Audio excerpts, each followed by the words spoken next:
Hello Libra, thank you for joining me for your weekly forecast for week commencing the 30th of October. Your ruling planet is Venus and it's set to be awesomely influential this week for you. The week begins with Venus in a right angle with Pluto. This influence was in effect for some of last week, and it's possible that despite your best efforts in terms of using diplomacy, someone close to you may be proving to be a little bit of a tough nut and refusing to see things in the way that you'd like them to. But the Sun was also, of course, joining with Jupiter last week. That was the primary influence. And for you, that may, and I hope it did, trigger a better sense of yourself when it comes to your self-worth, and also potentially set up an improvement in your earning capabilities. Now, the Sun continues to be alongside Jupiter on the first day of this week, so it's still a very upbeat vibe. But the Sun then goes on from Tuesday to link with Neptune. And to improve your lot, I still feel that there could be a need for a degree of sacrifice. And as much as that may be frustrating if you only want to focus on your own plans, which may come from the role of Mars in your sign, along with Venus, and would be understandable, a little bit of give and take and compromise can actually still be very important.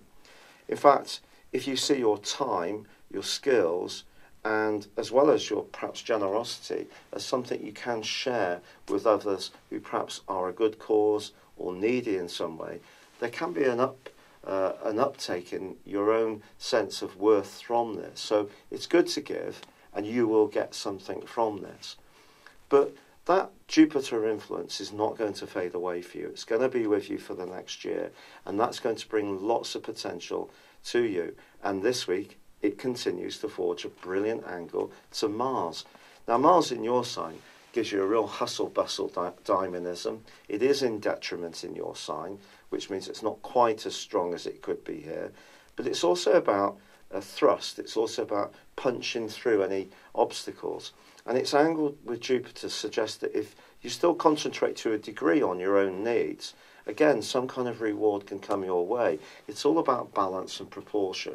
So I think if you can focus on what you need to do for yourself, but still be conscious of what other people need from you and your obligations and responsibilities, you will have the balance of this week's influences about right. But Venus, of course, is the planet of love. And in the second half of this week is forging a very stabilising link to the restrictive but steadying influence of Saturn. If there is someone you really like, or you decide to plump for one particular person who's been showing an interest in you, this is a very good influence.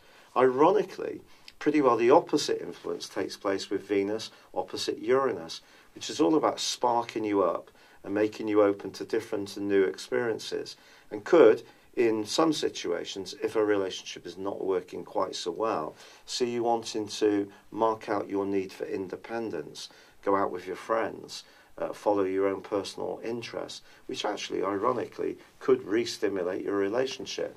On the other hand, if things have just become so dull and predictable, this opposition between Venus and Uranus is asking you to surprise your partner in some way. They may even surprise you. But don't just move through the second half of this week.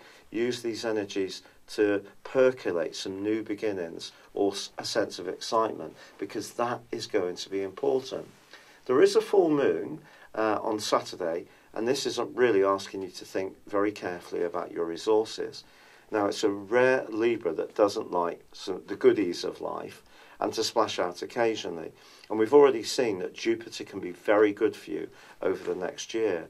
But this particular full moon for the next 2 weeks just suggests that even if you do have some kind of good fortune, you still stay strictly within what you can afford. And that will keep you online in terms of your longer term prospects. But the opposition between the Taurus full moon and the Sun in Scorpio can also potentially have a romantic dimension, in the sense that although you're an air sign and communication is very important to you, a much more sensual side of your nature may still be getting aroused at the moment, literally, and that could be something that delights, amazes, but also surprises you to some degree. It's been a real pleasure being with you. Thank you for joining me. Good luck and goodbye for now. Hello, thank you so much for watching my video. I'd love you to join me at my Horoscope Ace app. You can find this at www.horoscope-ace.com. You can use it through Android, iOS, Apple or Facebook. Check out your ascendant or your moon sign or download your free birth chart. There's all your favourite videos, plus there are daily, weekly, monthly and yearly horoscopes for general, love, Chinese and Indian astrology. If your passion is tarot, there's my brilliant 3-card money or love tarot readings too. And it's all there at www.horoscope-ace.com. Thank you.